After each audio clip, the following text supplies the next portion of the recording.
Good day, welcome. We're just letting all the participants in. We'll get started in just one moment.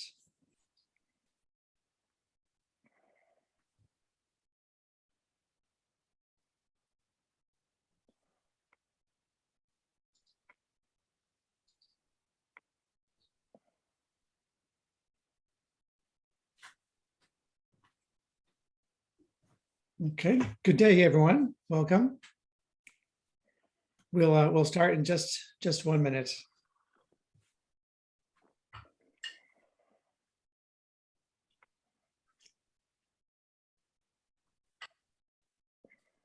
Okay. Hello, I'm James Thurston. I'm a vice president with an international organization called G3ICT, the Global Initiative for Inclusive ICTs. In this conversation, this discussion today, this webinar will be on technology and inclusion in cities. We've been working with our partners, who you'll hear from in just a moment, for some time to plan this event, and we're very excited to be here to have this conversation with all of you. It's an important topic. All of our organizations are working, I think, really hard on making sure that as cities are using technology, they're thinking about people with disabilities. I know that many of the cities who are joining us are also thinking about all of their communities and making sure that people with disabilities are included in the services and activities that are supported with technology. And so we'll talk a lot about that today. Before we get started, what I'd like to do is have some of our colleagues give some welcoming remarks and provide some information on their activities. But before we do that, I'd like to ask my colleague Bella to just go through a set of good practices that we have for running these discussions and talk a little bit about the accessibility features that are available to participants today. Bella? Good morning and good afternoon, good evening to everyone. Thank you, James. Welcome to our Technology and Inclusion in Cities event.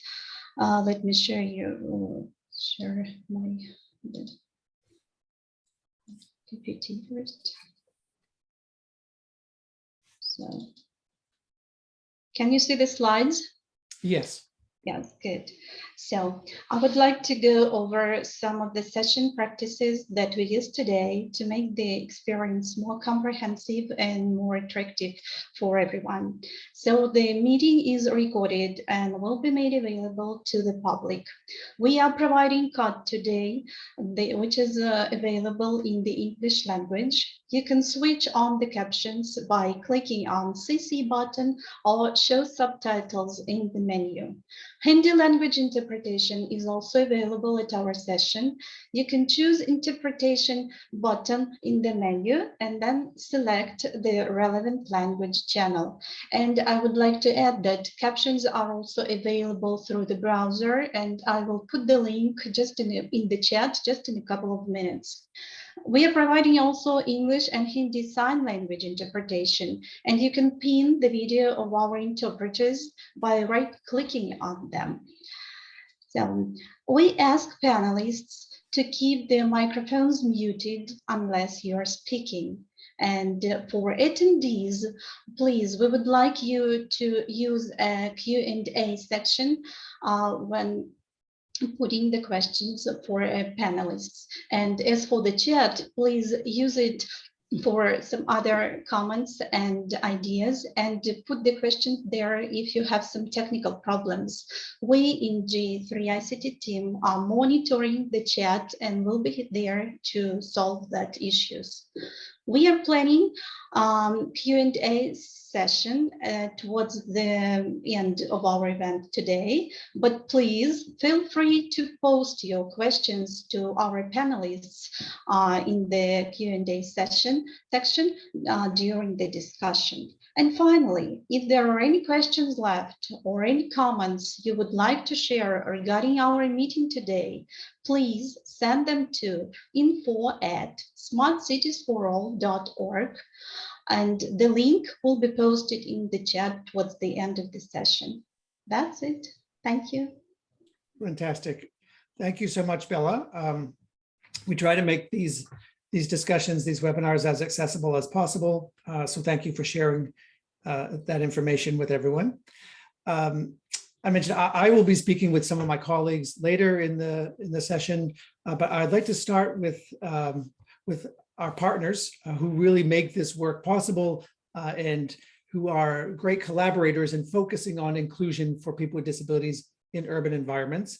And first, we're really thrilled to have a collaboration, a partnership with the National Institute of Urban Affairs there in India. This session, I should say, is focused on India and cities in India, but there are participants from other parts of the world as well.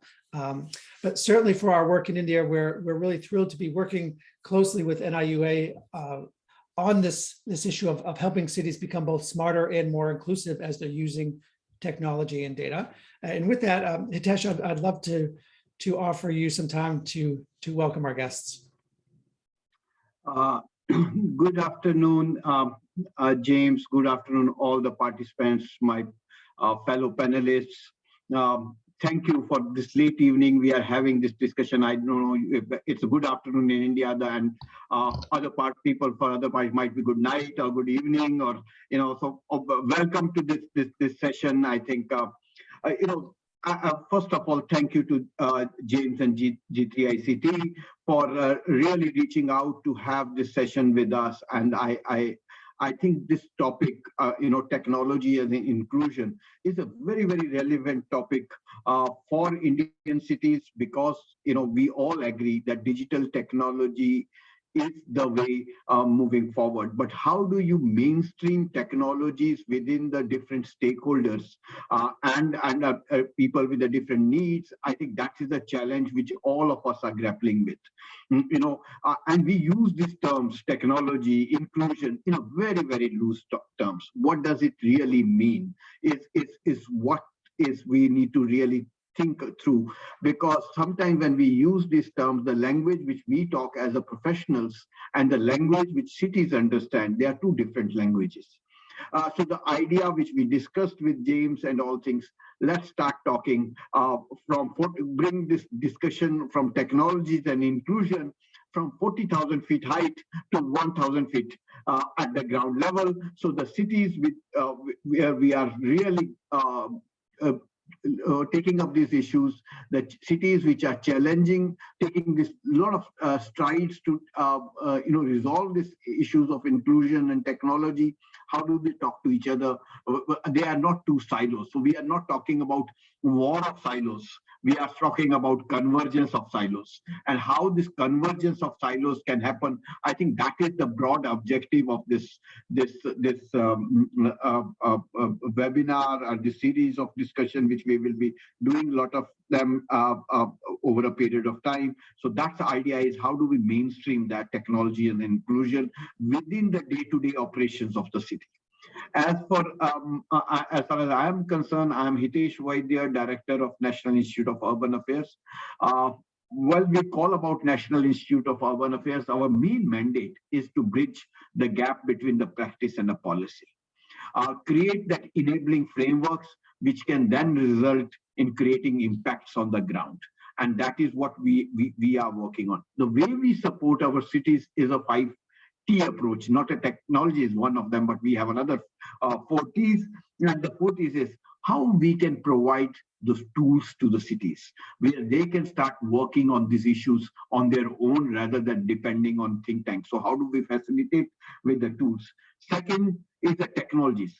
Technology is a very loose term. Everybody use a PowerPoint presentation is also technology. Then actually working with that a framework which is also technology. What do we mean by technology? How do we, are we talking about hardware, software, or are we talking about the way of doing things much easier? How do you use data? And one of my friends will talk about right now, we are working on how do we build cities with data-driven governance rather than governance-driven data. So that's the change which we are looking at, and how digital technology can really support on that. Third thing which we are looking at is with the global experiences of G3ICT and other partner organizations, can we get some kind of a standards, some kind of a templates, some kind of a frameworks which cities in India can really play with and adopt with, because it cannot be cookie cutter adoption. It has to be contextualized within the Indian system, Indian way of doing it. But if you have some kind of frameworks, templates, which our cities can start using them as a technology and inclusion, which doesn't remain a word, but which start getting into a drawing board of the cities, I think that's the area where we need to do. Fourth, which is a big difficulty, is when we are moving towards expansion of urbanization, we are also talking about the different institutions which are required at a city level to govern this new ways of doing cities, new ways, new urbanization, rural urban migration, rural urbanization, and all those issues. So we need a different types of skill sets, different types of functionaries at the urban local bodies, because still, in all my studies, and I'll tell you, inclusion was just another lens, and it was not a main lens. But when we are looking at the cities now, inclusion becomes a very, very strong lens to look at it. But you need a skill set at a local level. Local level, the mindset, if I have to change that, I need to have a different types of training, different type of skills, different type of knowledge. And that's what we will look forward from G3ICT and a partner organization, if they can equip a national think tank, which can then in turn create a capacity grid on those issues, will be the area where we will be looking forward for the participation support from you. And last is, because of your constituency is much larger than my constituency. My constituency is 4,000 urban local bodies, but your constituency is a whole world altogether. You have as per your mandate, you have got a huge best practices repository, and if this repository of best practices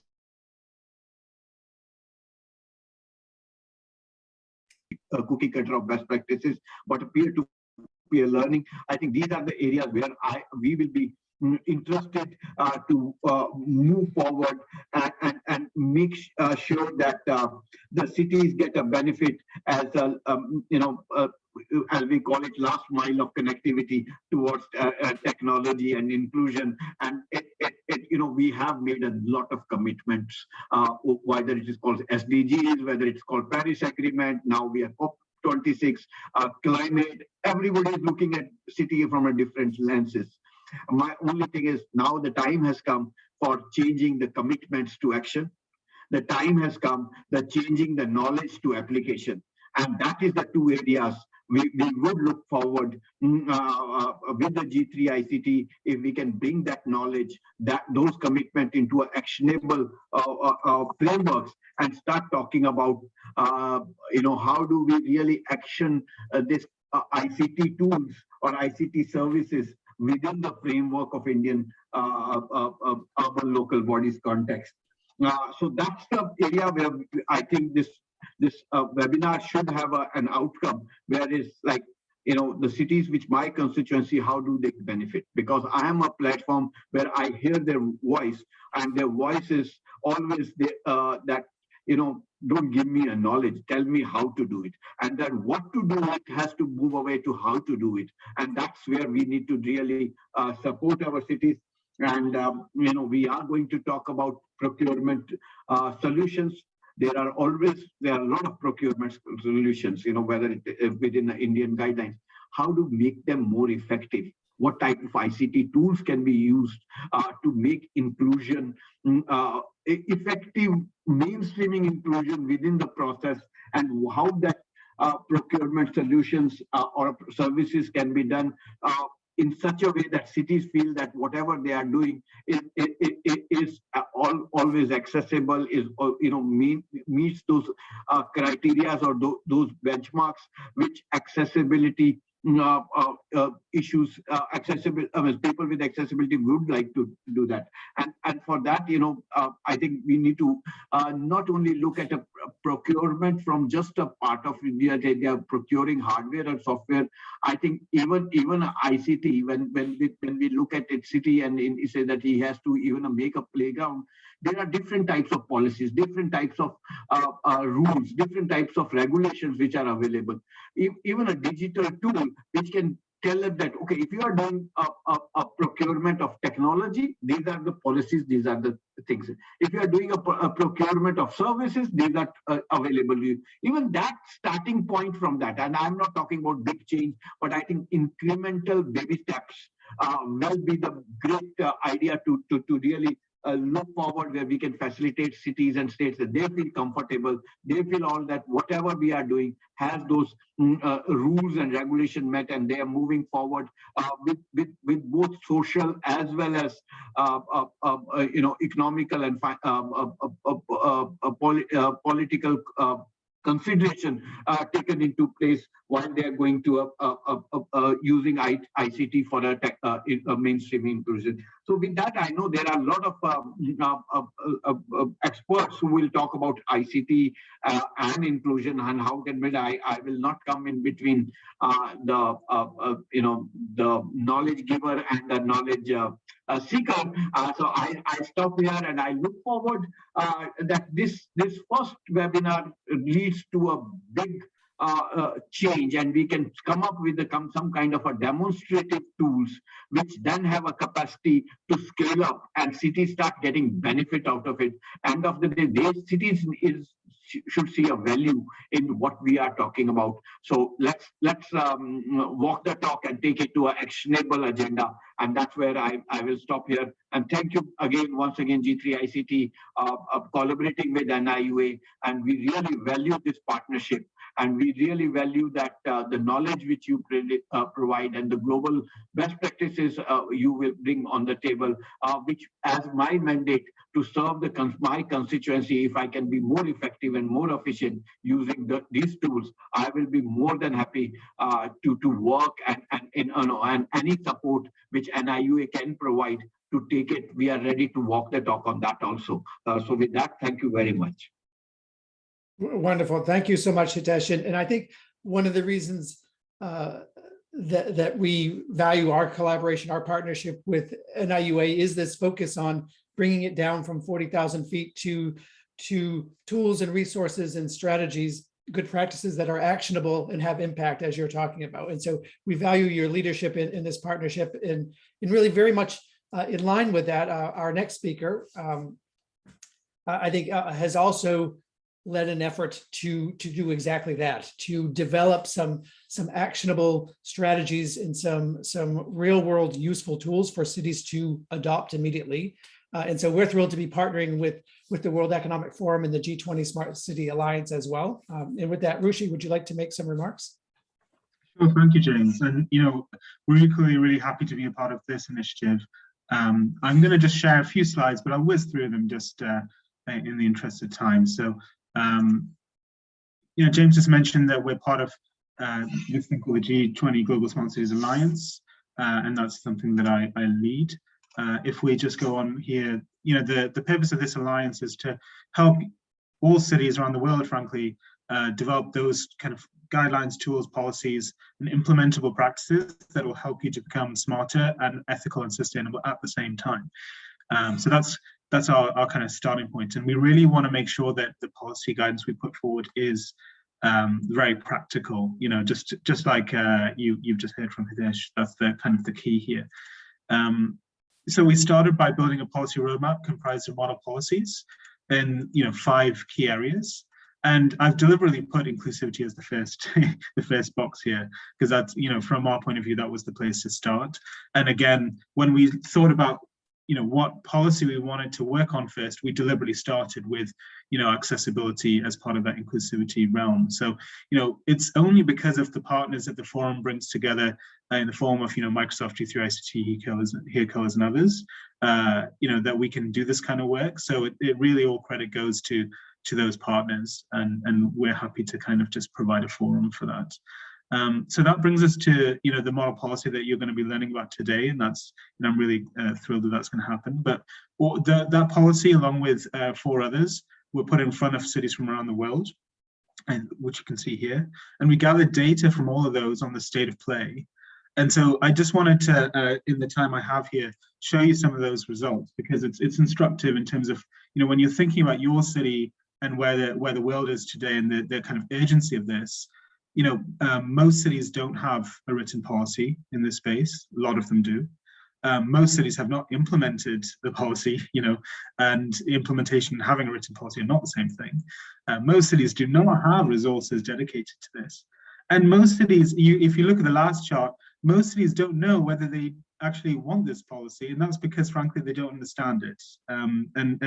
When we did this research, that was quite clear, and that's why this webinar is so important, and this kind of activity is so important to actually get the word out, so that not just the leading cities in the world, like your New York or your London, are doing this, but all of the vast majority of cities where people actually live are benefiting from a policy like this, because it's so critical to inclusivity. So that's why this kind of outreach is super important.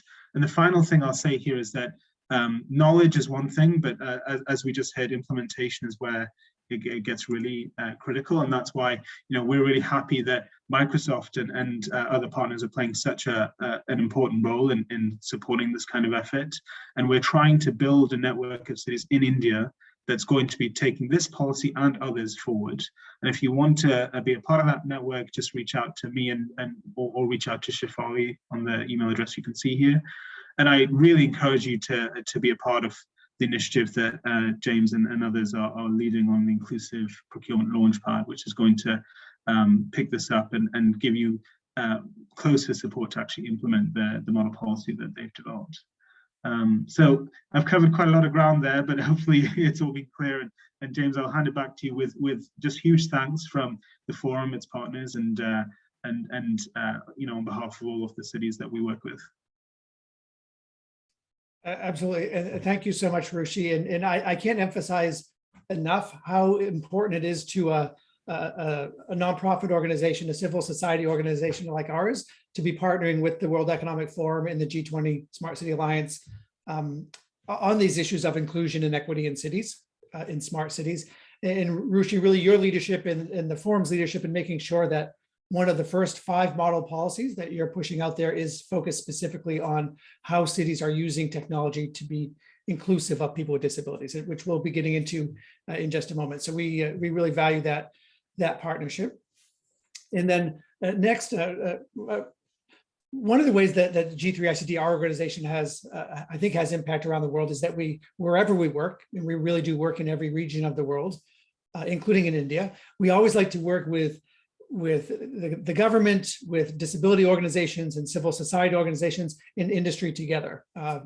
In this space of inclusion in smart cities, the technology vendors, industry, often really do have these solutions to inclusion. And so for that reason and many others, we're really thrilled that Microsoft has been a longstanding partner and supporter for our work with cities, including this work with the World Economic Forum. And with that, Shalina, would you like to make some remarks? Sure, thanks, James. And thank you to all the speakers who have spoken before me from G3ICT, NIUA, and World Economic Forum. Microsoft is honored to provide funding and our expertise to support the work that is being done in the Inclusive Procurement Launchpad project. We are committed to helping reduce the digital divide for people with disabilities in areas such as education, employment, access to technology. So as cities find new ways to transform their services with digital technologies, ensuring accessibility and inclusive solutions, it's more important than ever now to close the persistent digital divide that exists.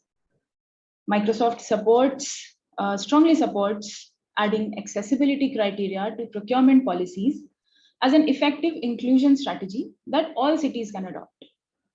So in 2015, we joined the International Group of Accessibility Leaders in signing G3ICT's Global Charter, which calls on governments worldwide to promote the inclusion of people with disabilities by demanding that only accessible technology be procured from the suppliers.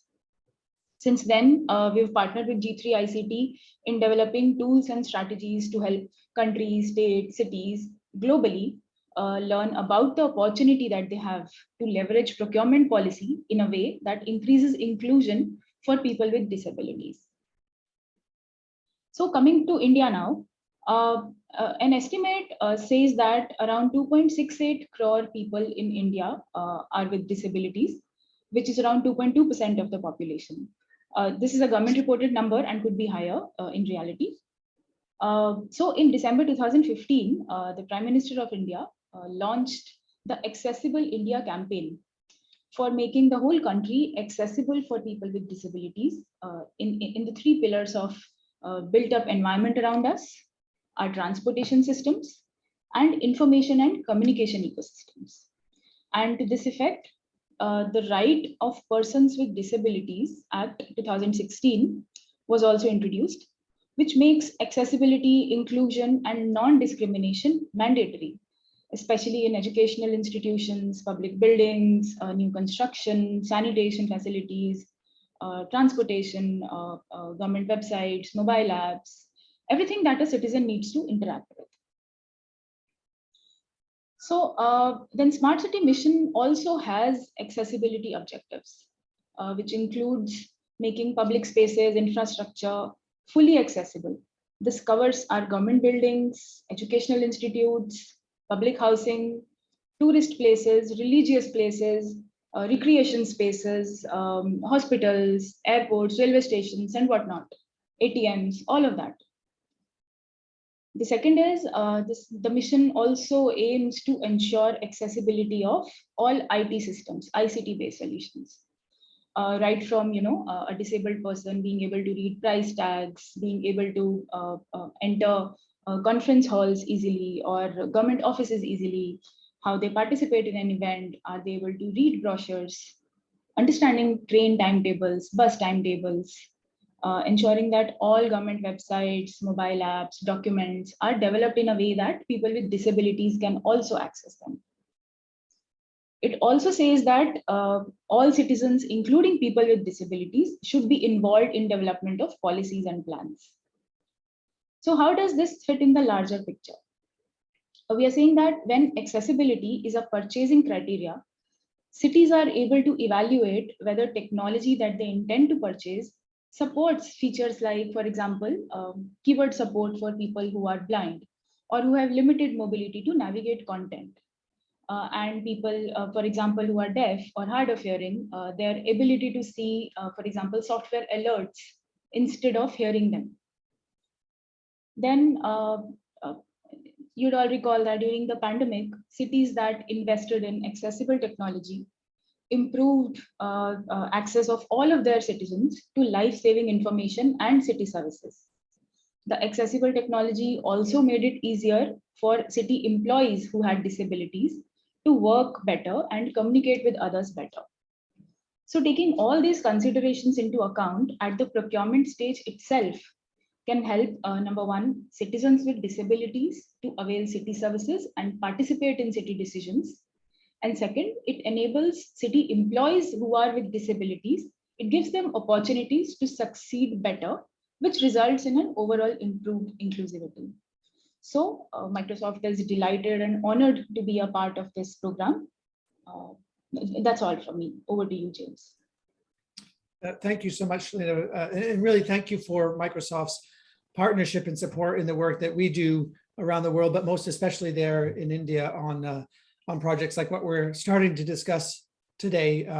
And thank you also, Shalina, for really starting to get us even more deeply into the core topic today, which is around how governments and how cities in particular can use their enormous purchasing power, their budgets and their procurement process to make sure that all of the technology that they're buying and deploying and using is accessible to people with disabilities. And we'll get deeper and deeper into this topic, including some programs that we have available to help cities with this. With that, I'd like to move to our next speaker. Naeem, would you like to jump in? Thank you, James. Very glad to be here. Thanks for inviting me. I'm Naeem. I'm the program director for this program called Cities. It's called CITIIS, City Investments to Innovate, Integrate, and Sustain here at NIUA. It's a program that is funding urban infrastructure development across 12 cities in India. It's funded through a loan from the French Development Agency, AFD, and a technical assistance grant from European Union. So we are working with 12 cities and helping them in basically a lot of our work relates around procurement. How do you actually procure for everything? I mean, when you look at procurement, it covers quite a vast ground. So when I look at particularly India, and when I look at the sector that we come from, the urban sector, how procurement generally happens. So may it be any project, a technology project, let's say if it's a smart cities mission, then the integrated command and control centers, for example, the ICCCs, or any other public open space project. Typically, they will develop a baseline report, a feasibility report, and based on that, a DPR, which is a detailed project report. And the detailed project report will always have something called a BOQ, that is the bill of quantities. I'm pretty sure the panelists here understand all this very well. And the bill of quantities then decides that, okay, how the procurement is supposed to happen. And often when you start looking at accessibility, you don't find them in BOQs. Why? Because the BOQs are driven with something very technical. This is very boring technical stuff, but it's very important. It's called SOR, the schedule of rates. So every state government has a schedule that says, okay, if you want to purchase, let's say, a pen, if you want to build a road for this length, this is the cost of cement, this is the cost of brick, this is the cost of this. So your cost is already set. And it's very difficult for any city government to actually innovate beyond that SOR. Now, for example, we are working in a city in Amravati in Andhra Pradesh, which was supposed to be the erstwhile new capital, the greenfield city. And we tried to do something it's called BALA model, building as a learning aid, wherein you use the building itself as a learning aid. So when you enter when the kids enter the classroom, so the door opens, and just at the door there is actually a protractor. So while the kids are playing with the door, they actually learn if it's 90 degrees, it's 60 degrees, it's 20 degrees. So they learn. While they are climbing the stairs, they learn they actually learn mathematics. So every single aspect of the building is teaching you something or the other. Even the railings has beads. So suddenly when the kid is just sitting idle, they start playing with the beads and they don't know, but they're learning numbers. And there are multiple such ways through which children can learn. So we said, this is fantastic. Let's try to do this. And also, while doing this, make sure that the infrastructure is universally accessible. Now, the biggest problem came in that for everything that we want to do here, most of the items are not there in schedule of rates. So how do we innovate? What do I do? So very well-meaning government officials, they're like, okay, help us out. So there are ways of how to do that. There are something called unscheduled items, which are not part of SOR. And there are experts who does the calculations and say, okay, based on the past prices and based on the nearest item and whatever, this unscheduled item can be procured. And this could be the rate. But that is like a lengthy process of first ascertaining the right price and then getting approvals. And even then, there is always this, I would say, probability that someone might question it. So that kind of hinders a lot of innovation that when I see. And what we are talking about today as well, on how governments can use their purchasing power to make everything inclusive. Sometimes the issues that I've highlighted are genuine. And sometimes, even when you can actually make a difference, you use them as a very lazy, I would say, excuse to not do things. So for example, in Amravati, we did find solutions. So we found out that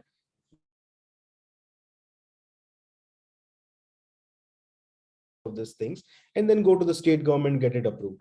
So we got things approved, and now Amravati is developing the schools, the 24 schools across 24 villages around that area into building as a learning aid model, and also ensuring, again, wherever possible, universal accessibility. And doing so increased some costs, and we said that can easily be managed. What we do is, instead of 24 schools, you build 20 schools, but at least those 20 schools need to have the accessibility standards. They need to have this innovative model on procurement. So this is a very broad understanding in terms of how actually cities develop and procure. And I think we need to really focus on these two things, on DPRs and the BOQs and the SORs, in terms of very technical terms. But that is where I think that boring part is where the innovation really or the reforms really lie. And that's what my experience of working with the cities has been. So we need to actually start, and that work can only happen by working with the state governments. We need to catch hold of various state governments. Even if Government of India does something, it's very difficult to let it percolate down to the local level. But if the state governments do it, it's much more easier, because as we all know, cities are a state subject in India. They're not in the union list. So that is something that we have to keep in mind. And unfortunately, most of our advocacy is centered at the national level.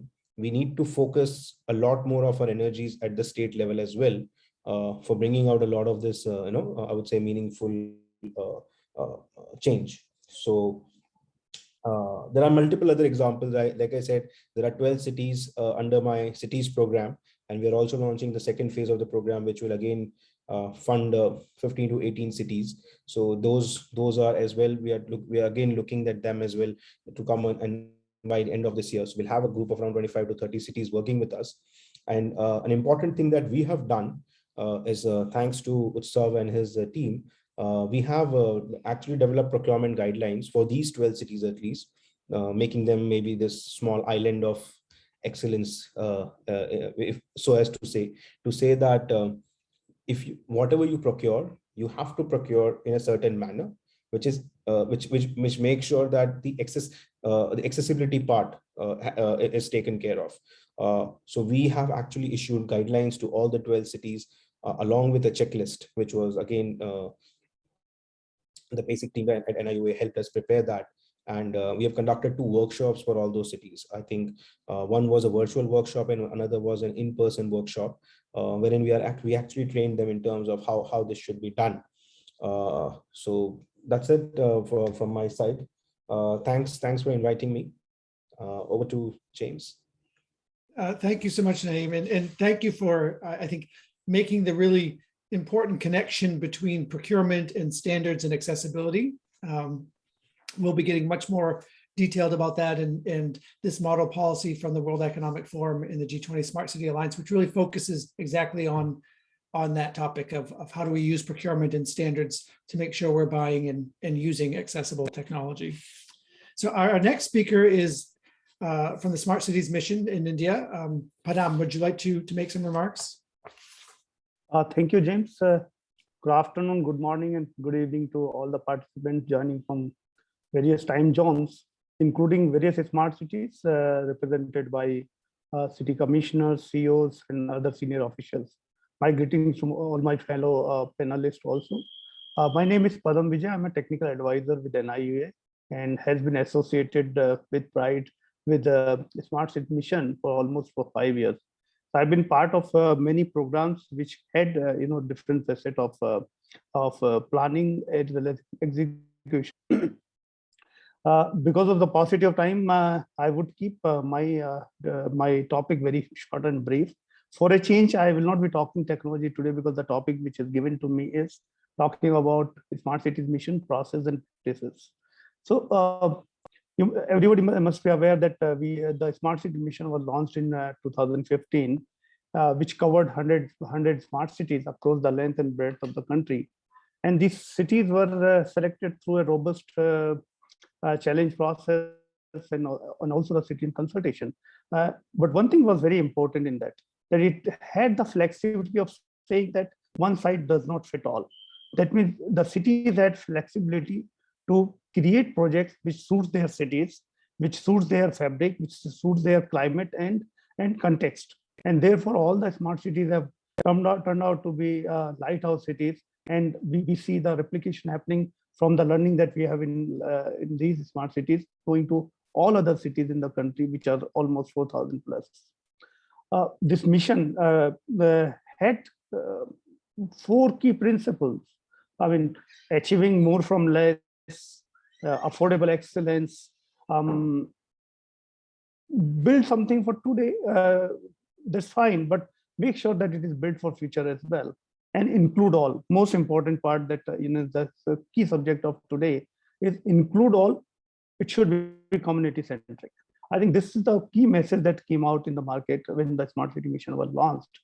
And what was the purpose? Purpose was to ensure that the quality of life of the people is improved, economic growth are achieved, local area get developed, technology is harnessed, and especially those technologies which leads to smart outcomes. Now, smart outcomes is always a subjective thing, as Hiteshji has been mentioning, that it is about detailing. It's not about just creating some jargons of the technology and the name. But it's very, very important that we should know that what is that we are talking about. I think at the Smart Cities mission, we try to demystify understanding of technology in a very big way and in much details.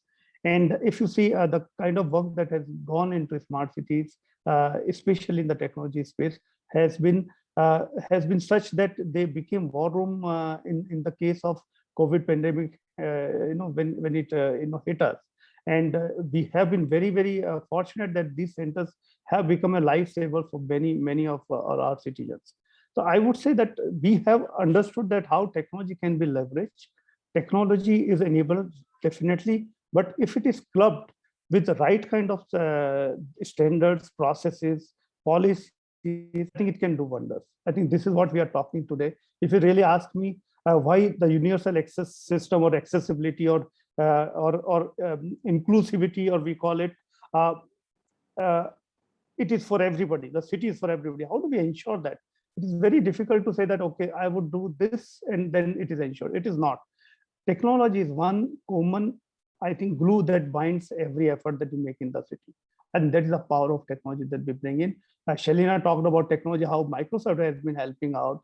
Naeem talked about the processes that or the procurement guideline that we came out, which actually gone into detailing about what to do rather than what we can do.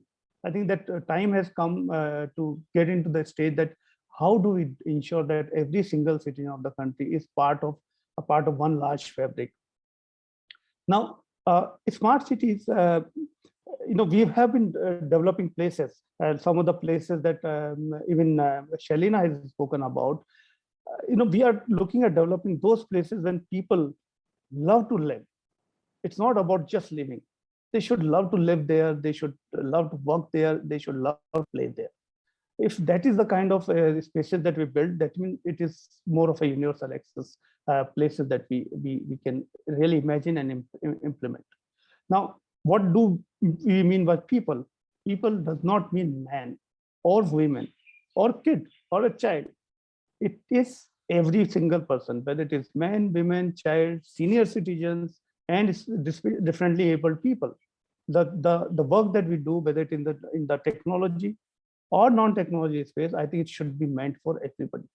Let's not leave anybody behind us. Let everybody come together. Last 6 years, we have done a lot of work in these areas, both digital, non-digital, and I'll just highlight some of the examples. When we have been able to bring those features, which is actually called universal access features.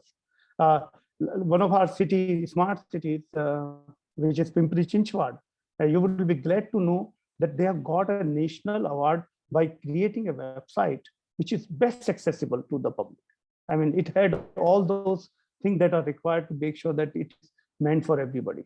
And on 3rd of December, which is actually the International Disability Day, they launched a very, very interesting mobile app which says Divang Kiran, which actually means is that you're going to go to survey every single house, find out who is what kind of people that live there and do they have a person with disability, build the database of those people, create a program around it, and try to get them into the mainstream. I think this is some of the phenomenal effort. I would say it is not very big thing, but I think somebody who has thought about it is one of the most simplistic initiative that anybody can take. At least get a database of how many people live there in the city and how do we serve them.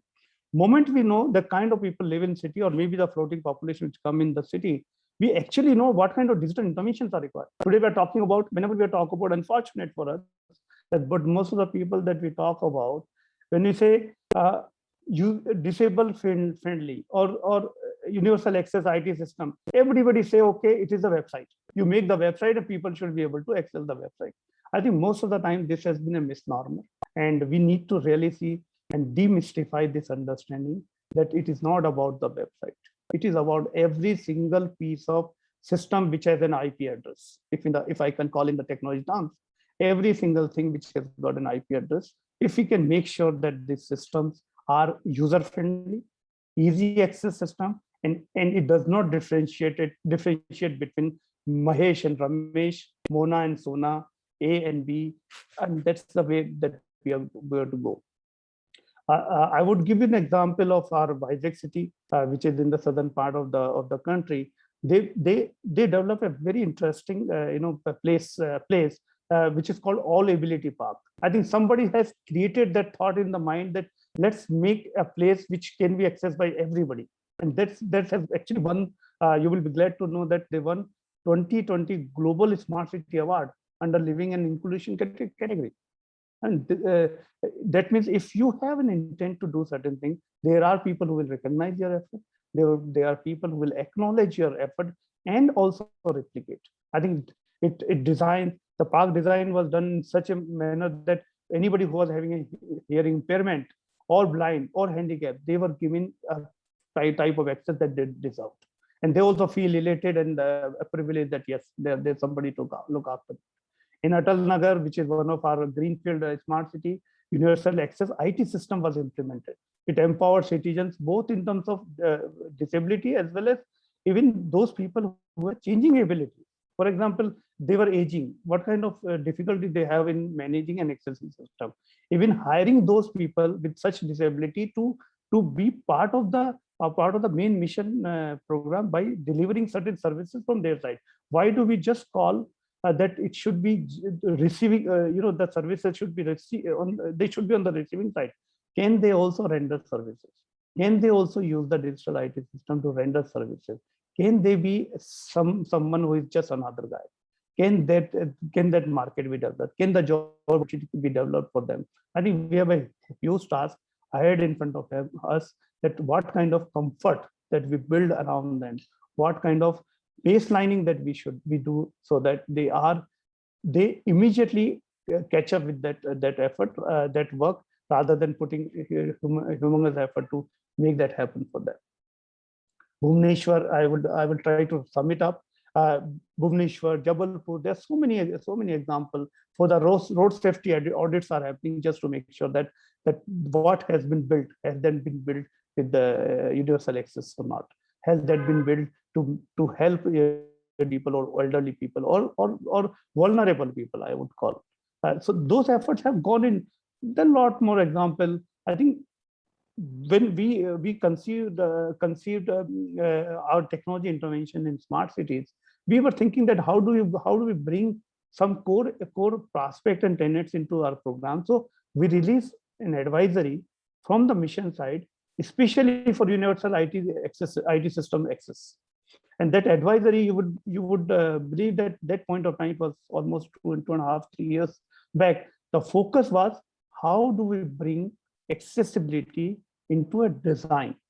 I think a chain is as weak as the weakest rung of the chain. If the design is faulty, if the design has not been this aspect has not been considered in the design, I feel that we have already lost the bet.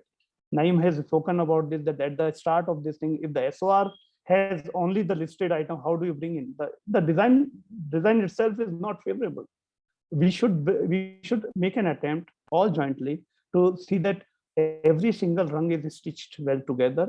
It converges with each other, it leverages each other and try to build the whole chain which can actually deliver results.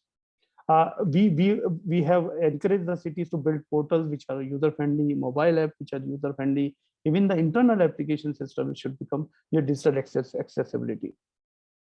Even for designing the RFPs and even for the new procurement process, we have given them the clear guideline that they should follow such certain basic norms to include those provisions which are favorable to the differently abled people. Now, there could be people with cognitive difficulties. How do you bring assistive technology for them? What kind of technologies is absolutely right for them? Can that be implemented? Implementation also is not enough. How do you maintain them? How do you bring those technology at much lower cost? How do you broad base this? How do you create a scale of that? How do you replicate that? I think we are all talking about silos. We have done one, we have done second. It's not been replicated, and it dies its on death probably in some cases that it does not scale up. And the precise reason is that we are not seeing the large picture. We are seeing the picture more as it comes to us rather than it comes in stage.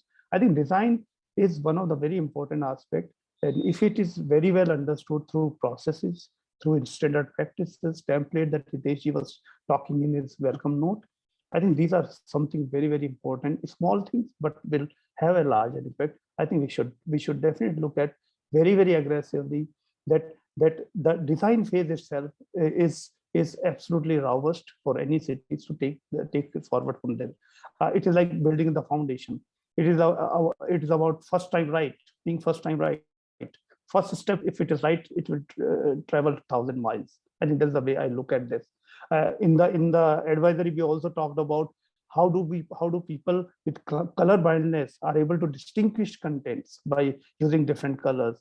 Even visually impaired people to listen to the website. All those have been provisioned and suggested to the cities to take it. Government can do something. Government cannot do everything. We need people around the ecosystem to support the government in achieving the purpose that has been designed, and it has been designed not in the individual capacity of the government. It has been designed with a lot of consultation. No programs of government generally comes out without the consultation. So we take the larger ecosystem in confidence before coming out with this. And I believe that a lot of things have been done at the design level, at the policy or the guideline level. Time is to implement on the ground. Walking the talk, I like the word, walking the talk is what is the need of the hour today. And I believe that we are in such a right place right now. A G3 ICT is there, IAB is there, we have World Economic Forum there, WEF there. We have Microsoft, which is a global leader in the technology space. NIUA, the biggest think tank of urban India.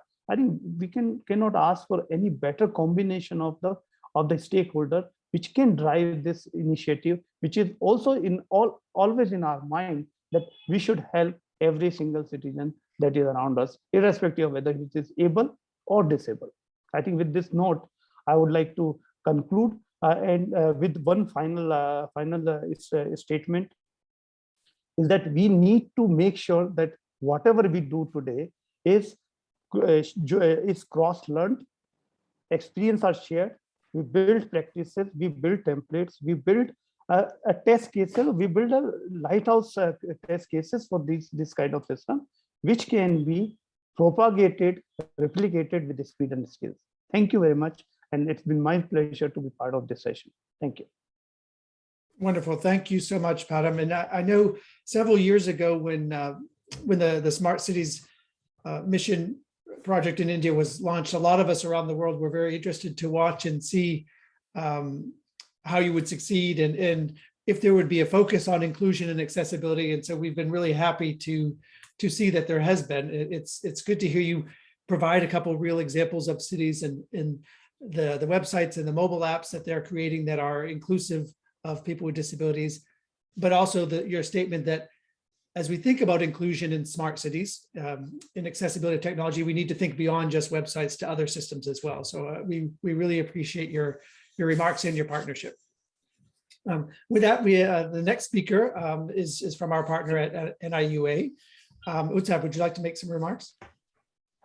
Thank you, James. And thank you, everyone. Quite a tall order to speak after so many lucidly put together ideas. I think, but what I'll do is I'll quickly sort of borrow some of the things that our director, Padamji and Naim have sort of mentioned before. But what I'm going to emphasize upon as well is how a really good, well put together technical assistance program, much like the program that I represent, will help unbundle the problems that we're currently dealing with, which is the problem of standards and guidelines not translating equally well into practice or implementation efforts that are representative of the well-being of the larger community, including persons with disability. So I do have a small deck to show, so do let me know if you can see. All right. So the program that I represent is called Building Accessible, Safe, Inclusive Indian Cities. It's a program anchored at the National Institute of Urban Affairs. And I mean, quite indicative of what we want to do. We are looking forward to working with cities in promoting universal accessibility and inclusion. And our focus always has been in the build form, but we are looking at other areas where cities do find universal accessibility to be a difficult component to integrate. Now, our theory of change is quite simple. I mean, we have been working with the cities for the past 2 to 3 years, and what we have understood is that there are 4 or 5 basic elements that needs to be addressed first before you can actually bring change on the ground. First and foremost of which is the legislative frameworks, the frameworks and guidelines that they're referring to. Then comes the institutional mechanisms and the governance systems that they are implementing at a local level. Next is to look at their skill sets, which is capacity building and training, and whether they already have an existing baseline to refer to, which is through pilots and demonstrative projects that they have implemented with regards to universal accessibility and inclusion. And last of that would be monitoring and evaluation, which is something which is cross-cutting in nature.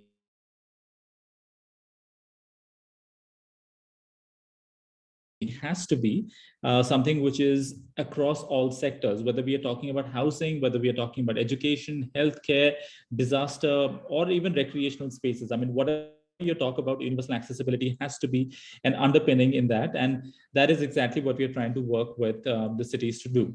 Now, what has benefited a lot in the past 10, 15 years is the transformation that India has made in terms of its approach.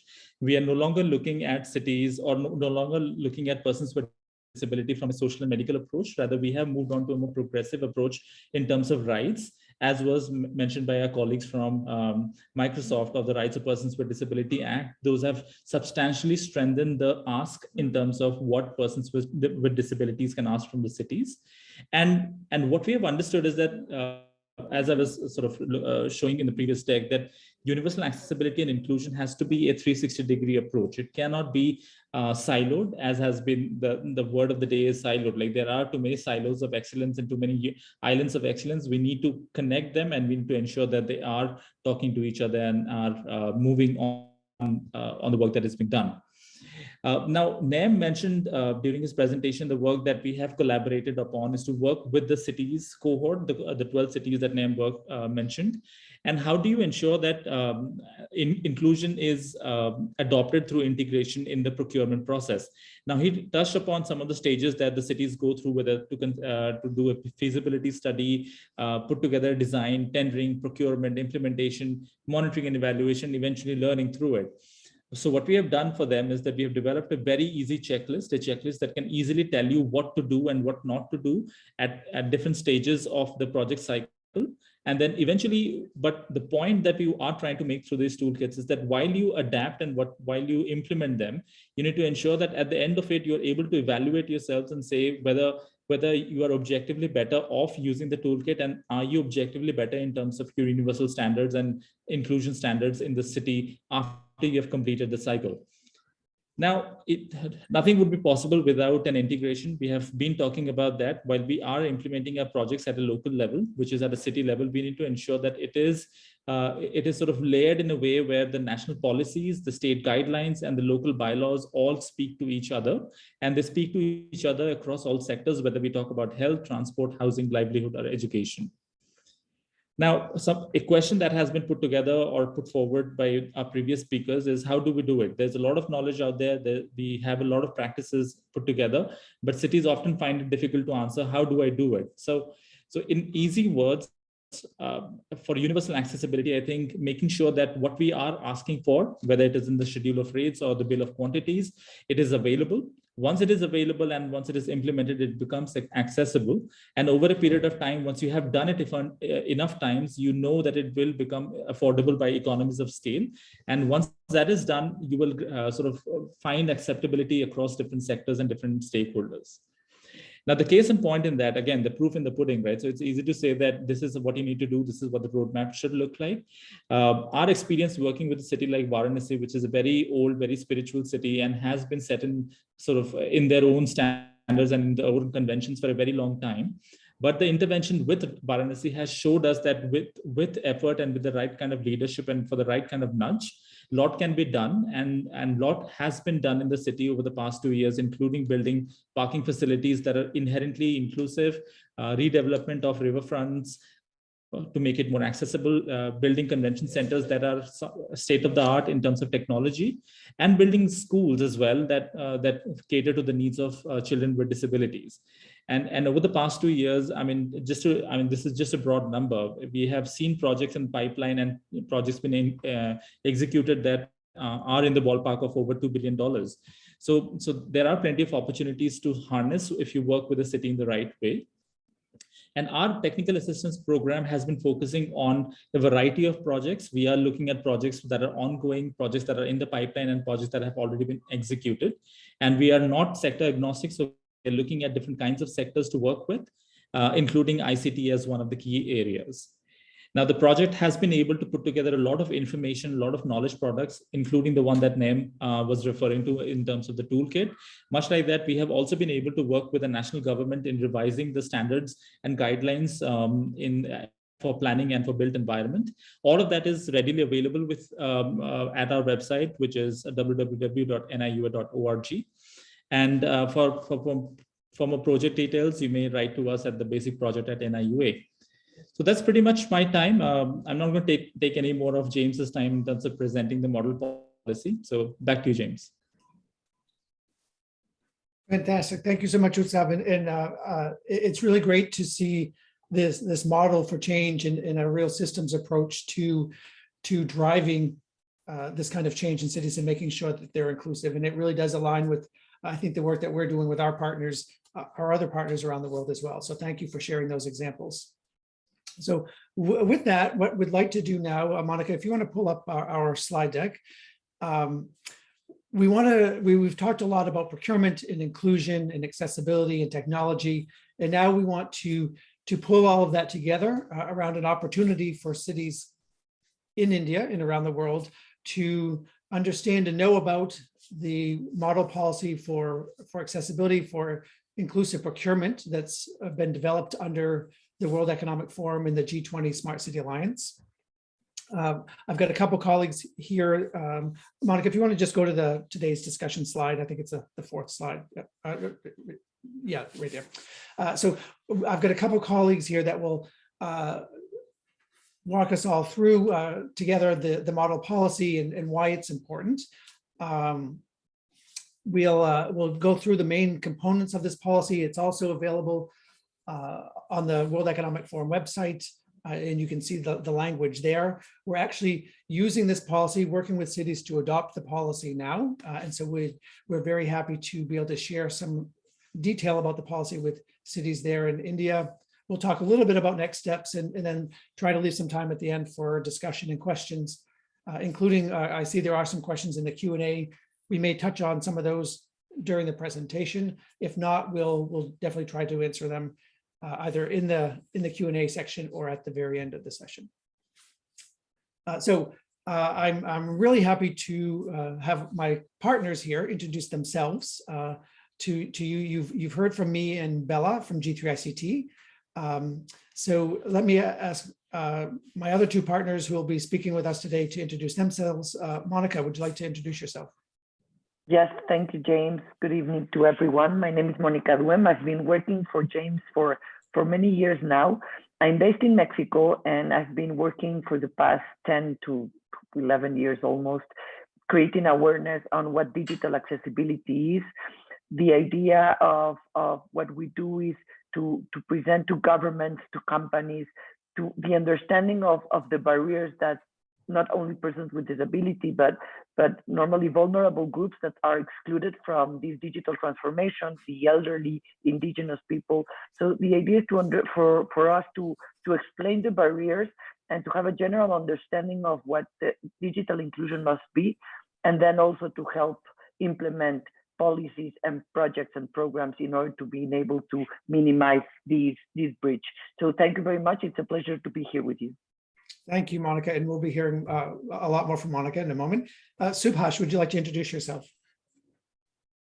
Thank you, James. My name is Subhash Chandra Vashist, and I'm the country representative for G3ICT. I'm currently the director for Center for Accessibility in Built Environment Foundation, which is focusing primarily on accessibility of built environment and virtual environments. I've been involved in standardization process as a part of the Bureau of Indian Standards on National Building Code, and also on the new standard that country has just, the BIS has just notified through a committee, which is LITD 35 on ICT accessibility. Thank you, Subhash. It's really exciting news, I think, for this work that India has taken, and BIS have taken the leadership to notify a new ICT accessibility standard that's based on existing standards. And we'll talk about that in a minute. So Monica and Subhash are the kinds of partners that G3ICT works with around the world every day. They're both leaders in Mexico, in India, and really worldwide on accessibility and inclusion, and we're thrilled to be working with them. G3ICT was created about 16 years ago, specifically to focus on technology and inclusion of people with disabilities, and we really do that around the world with partners like Monica and Subhash. We mentioned that what we're going to talk about today with this model policy is, Monica, if you want to just skip ahead to a couple slides, you can click through this one. This is part of a partnership with the World Economic Forum. Right there's good.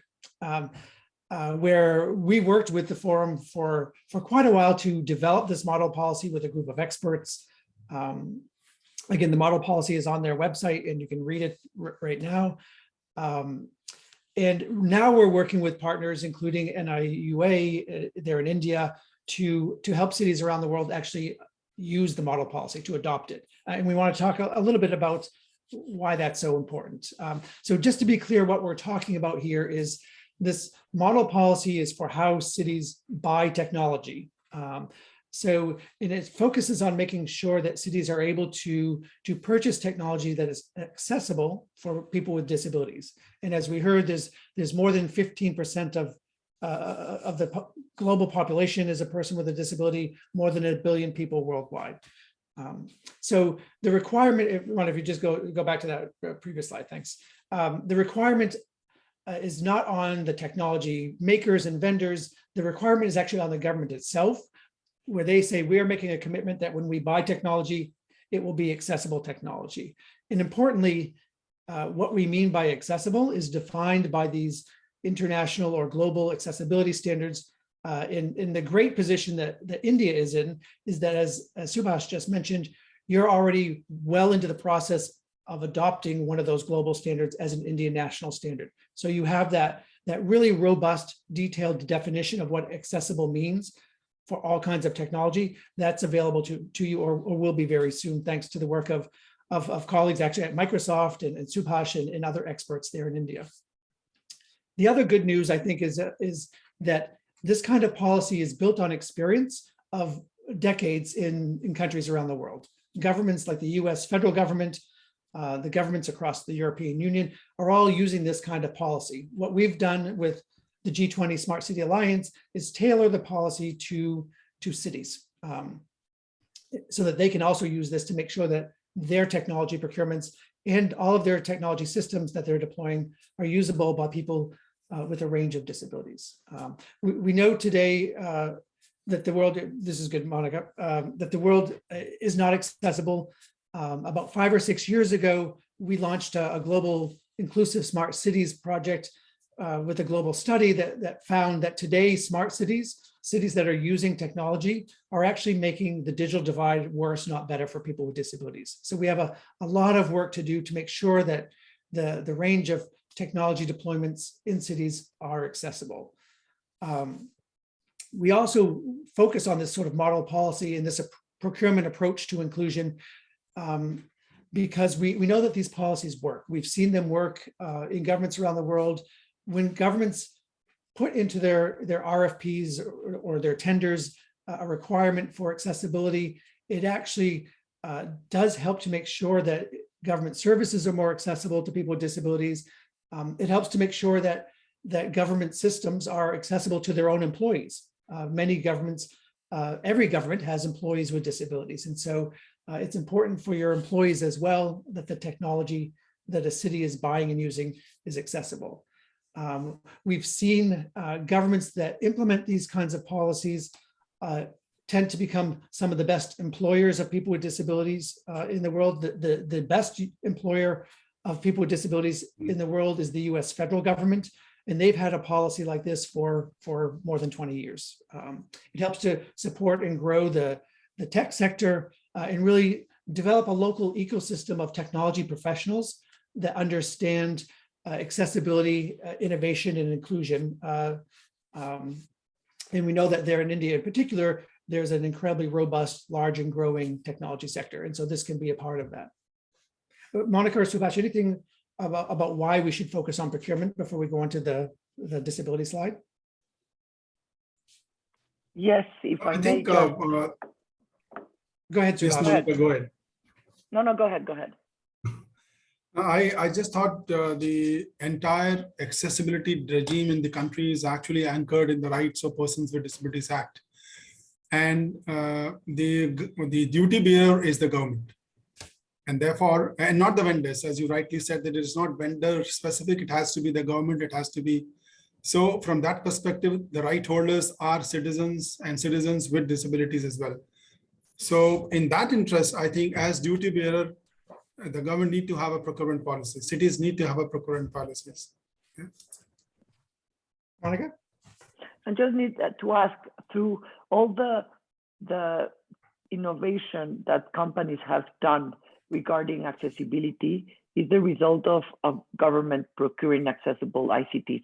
When the US and Europe started including accessibility requirements in their procurement policies, really the companies made a big effort. Everybody wants to sell to the government. So you really create an ecosystem, you really create a market for inclusive and digital products. And finally, I would like to ask that part of the day-to-day products that we are already buying are accessible. So that's why also it is important not only to have a procurement policy, but also for government officials to understand what accessibility is, so they know when they're already buying accessible products. Thank you. Great.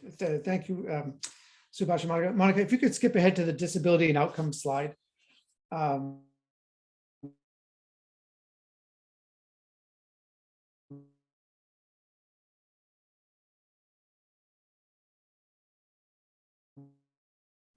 Can I check about the procurement, which is available online?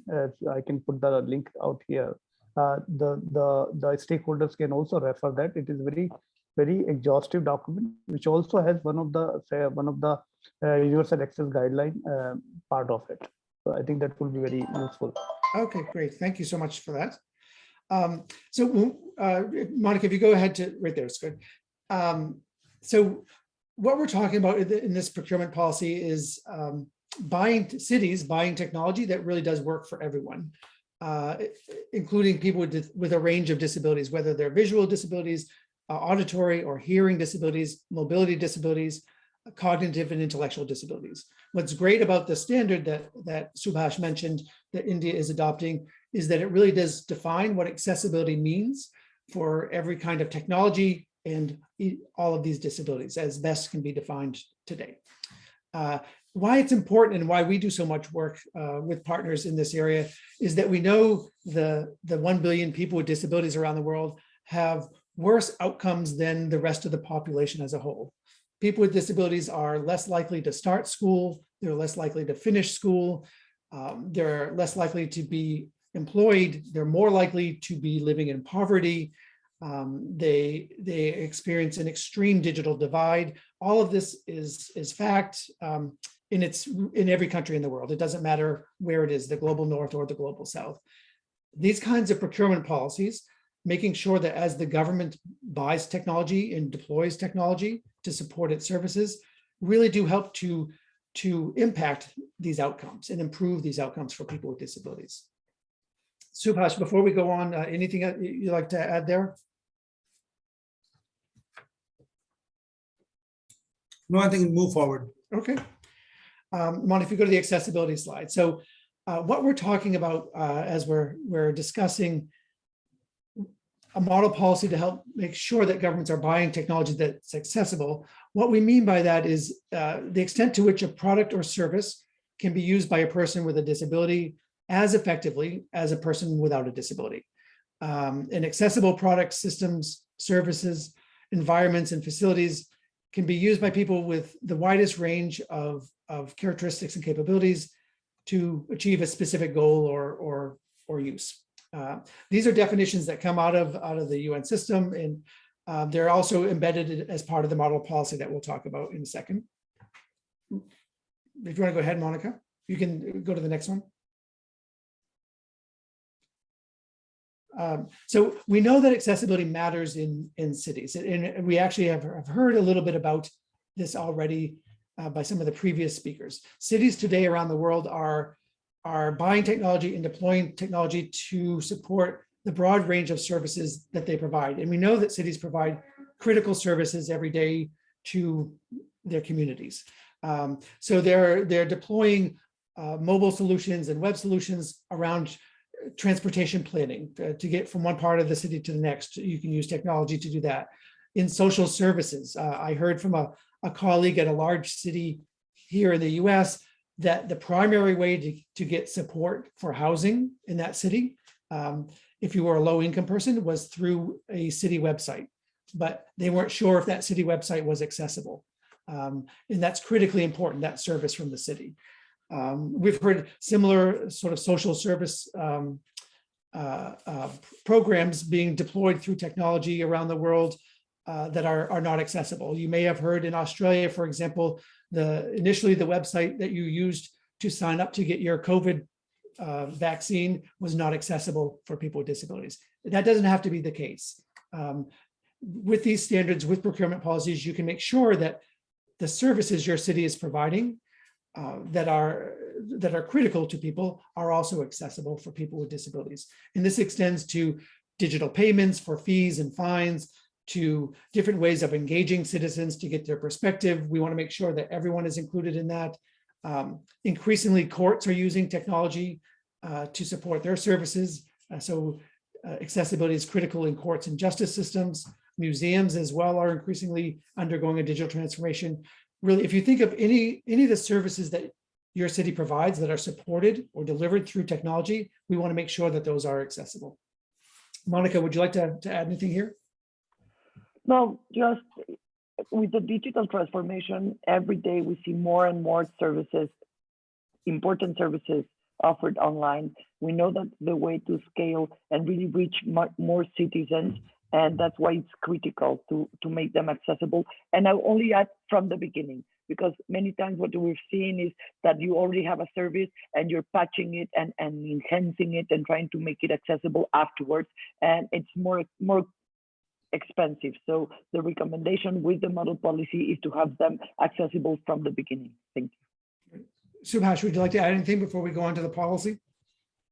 Yeah, again, two major examples that in fact in India we have taken up is point of sales, these machines that are completely inaccessible for people with disabilities.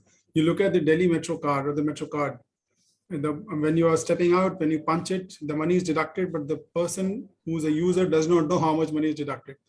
So, it actually creates dependence on others rather than independence.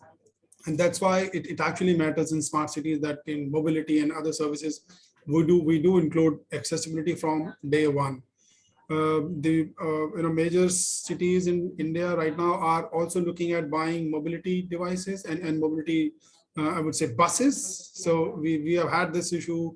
The group also, the disability groups also challenged it that we need low flow buses. We do not want the truck chases, which are really inaccessible. So there's a very, already these things are creating problems for people and they're well aware. So we need to address these, and so it's really important for inclusion. Thank you for that, Subhash. And it also reminds me to make the point that we sort of heard a bit earlier from some of our speakers as well, that when you design something to be inclusive and accessible, it actually works better for everyone in your city, whatever the service is. And so that's another way to sort of think about the benefits of making sure that you're buying accessible technology, that it's really going to benefit all of your communities in each of your cities.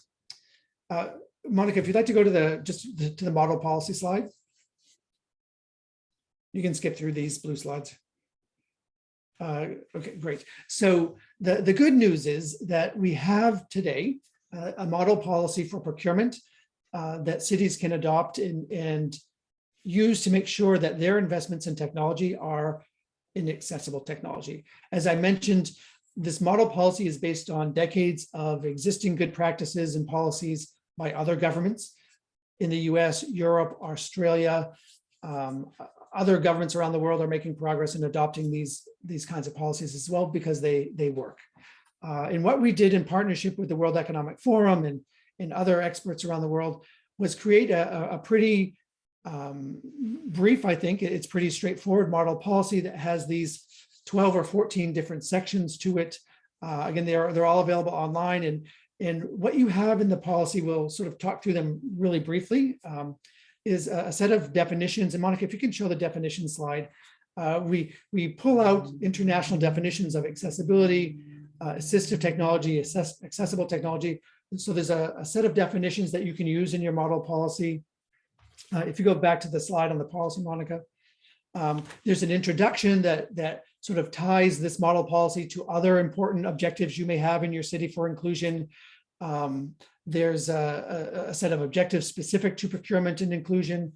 Importantly, there's a section on roles and responsibilities. So as your city adopts this model policy, who's sort of in charge? We're actually, Monica and I are working with the city of Los Angeles right now on adopting this policy.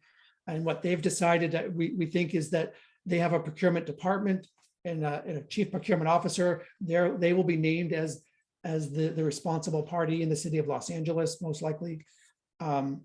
There's a section on defining accessibility. And this is really important and goes to, Subhash, what you were saying in the great advantage that you have in India now. In section 4, the policy points to a global standard that defines what accessible means. And there's 3 that we mentioned in the appendix. In India, you are in the process of adopting one of those international standards as a national standard in India. And so that work's already been done for you, and you have that great advantage. Subhash, I don't know if you want to say anything more about the standard and the adoption process. Yes, James. See, we have already done the technical adoption of European standard EN 301549, which is version 3.2.1, which is accessibility requirements for ICT production services. And this is part 1. So currently the BIS team is also working on the part 2 of this, which is conformance standards. And this is the technical adoption. So as I said, the modifications have been made into the standard, which are to adapt it to India, but these are very limited to referencing the relevant regulatory context, such as the Right of Persons with Disabilities Act, where I said that the whole accessibility mandate is anchored, and also the official languages, because India has so many official languages. It's huge, diverse country, and we had to actually update it as per that. So otherwise, the technical coverage, if you see in the standard, is almost identical. So, yeah. Thank you, Subhash. And again, India should be, in the BIS should be congratulated on this great advancement in adopting this very robust global standard. Section 5 talks about you can just leave it on the slide, Monica, about how the city will do preparatory studies as they're writing tenders. So the sort of background research that needs to take into account how users may use the technology. Section 6 again talks about specifically how the standard will be used in writing tenders. Section 7 is importantly about conformance. So if the city is putting into its tenders that accessibility is a requirement and that this Indian standard is a requirement, how do you verify that your vendors are giving you that? And so in there, we talk about processes for verifying conformance to the standard that you're requiring.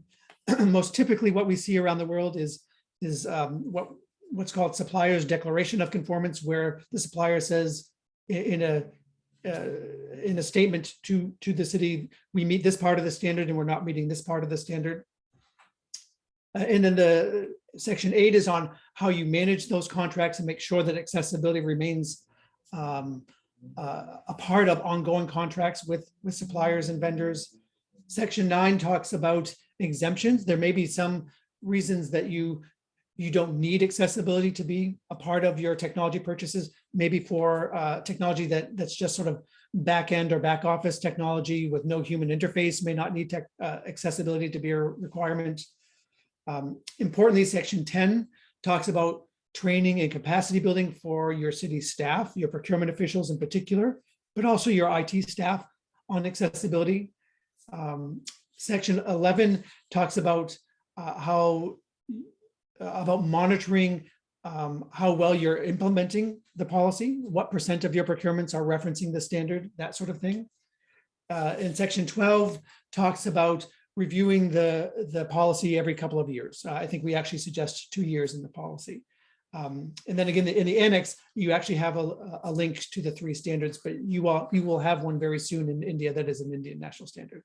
So it's pretty straightforward. It's leveraging good practices in procurement now that we see in IT departments and applying those to accessibility. So the same sorts of things that an IT department and a procurement department might do when they're buying technology and they're thinking about security, for example, just doing the same sort of thinking and processes about making sure that accessibility is in there, just like security is in your technology purchases.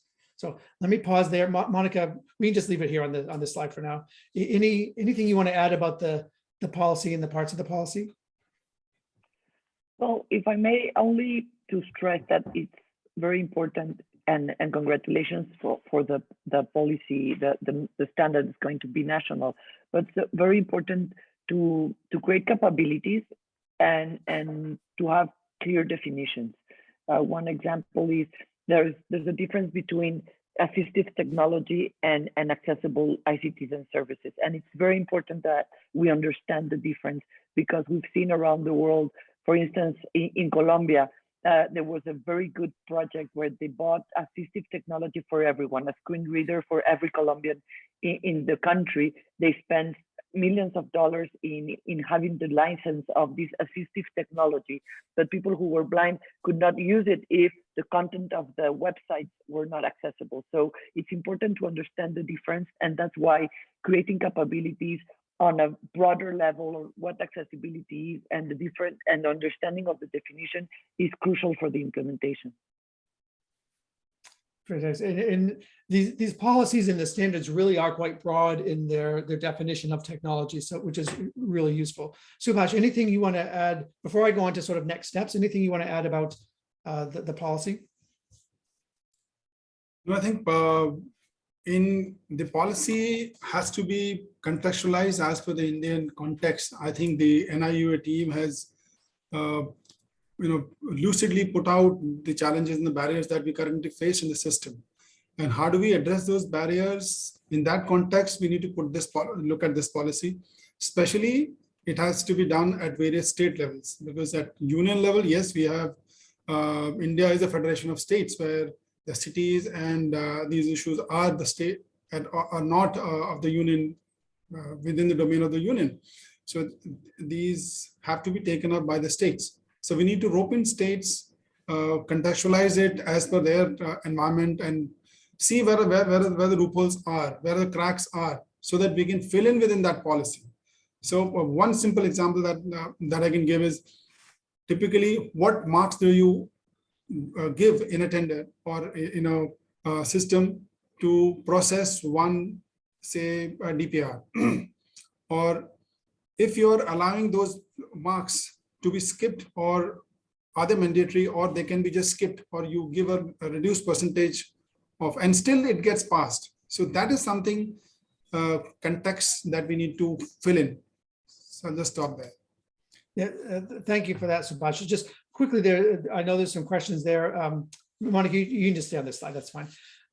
There's a question about stakeholders and the role of stakeholders. And I do want to mention, Monica, you touched on this, but even more specifically, the role of users with disabilities and the importance of people with disabilities as part of the procurement process, whether it's for a city or a company or any organization. And so built into that prep study, if you're purchasing a technology system or developing a website, having users of all kinds, including users with disabilities, as part of that development process and procurement process, and even testing after you purchase the system and start to deploy it, having users with disabilities as part of that process is really critical to success and a part of the policy as well. And there's some really good practices worldwide on how you do that. And for next steps, I know we're out of time. I'll stay on and try to answer some of these questions for in the chat here in a minute. But for next steps, what we're doing with Monica and Subhash and other partners around the world with NIUA is sort of evangelizing the model policy to cities around the world.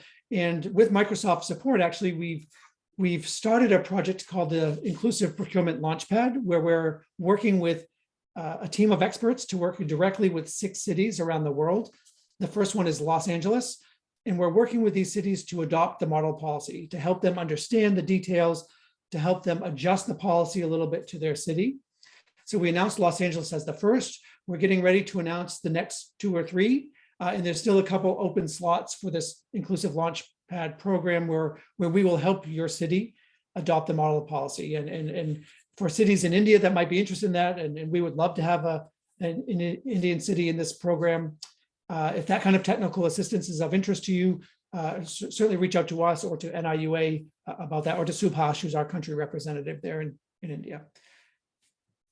I think we are out of time, so we are past time. I certainly appreciate the partnership with Monica and Subhash, with all of our partners at NIUA in the Smart Cities mission in Microsoft as well. Like I said, I'll answer some of the questions in chat, but we can end the webinar now. Thank you very much for attending. Thank you, James, and thank you every panel member, and thank you all the participants.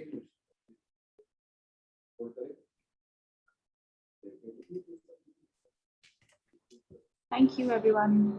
Thank you. Have a good day. Thank you.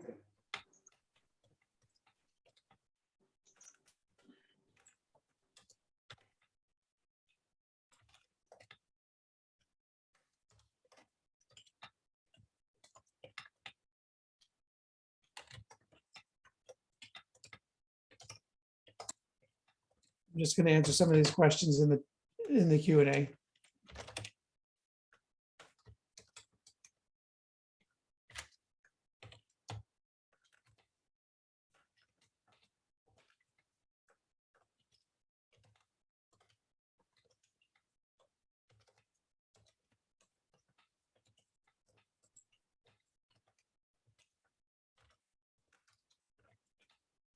Is the recording being stopped, James? Hey, Bella, could you stop the recording?